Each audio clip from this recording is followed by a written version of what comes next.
ಕ್ರಿಸ್ತ ಯೇಸುವಿನಲ್ಲಿ ನನ್ನ ಪ್ರೀತಿಯ ಸಹೋದರ ಸಹೋದರಿಯರೇ ಹಾಗೂ ವೆಲ್ಲಂಕಣಿ ಮಾತೆಯ ಸಮಸ್ತ ಭಕ್ತಾದಿಗಳೇ, ಆಗಸ್ಟ್ 15 ಶನಿವಾರದಂದು ವೆಲ್ಲಂಕಣಿ ಆರೋಗ್ಯ ಮಾತೆಯ ಪುಣ್ಯಕ್ಷೇತ್ರ ಕಲ್ಮಾಡಿ ಇದರ ವಾರ್ಷಿಕ ಮಹೋತ್ಸವವನ್ನು ಅತಿ ವಿಜೃಂಭಣೆಯಿಂದ ಆಚರಿಸಲಾಗುವುದು. ಇದಕ್ಕೆ ಪೂರ್ವ ಸಿದ್ಧತೆಯಾಗಿ 9 ದಿನಗಳ ನವೇನ ಆಗಸ್ಟ್ 6ನೇ ತಾರೀಕಿನಿಂದ 14ನೇ ತಾರೀಕಿನವರೆಗೆ ನೆರವೇರಿಸಲಾಗುವುದು.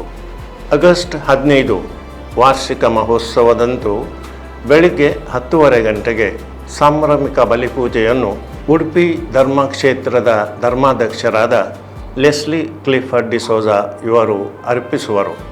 ತದನಂತರ ಬಂದ ಎಲ್ಲ ಭಕ್ತಾದಿಗಳಿಗೆ ಊಟದ ವ್ಯವಸ್ಥೆಯೂ ಇರುವುದು. ವೆಲ್ಲಂಕಣಿ ಮಾತೆ ನಿಮಗೂ ನಿಮ್ಮ ಕುಟುಂಬದ ಎಲ್ಲ ಸದಸ್ಯರಿಗೂ ಹೇರಳವಾಗಿ ಆಶೀರ್ವದಿಸಲಿ.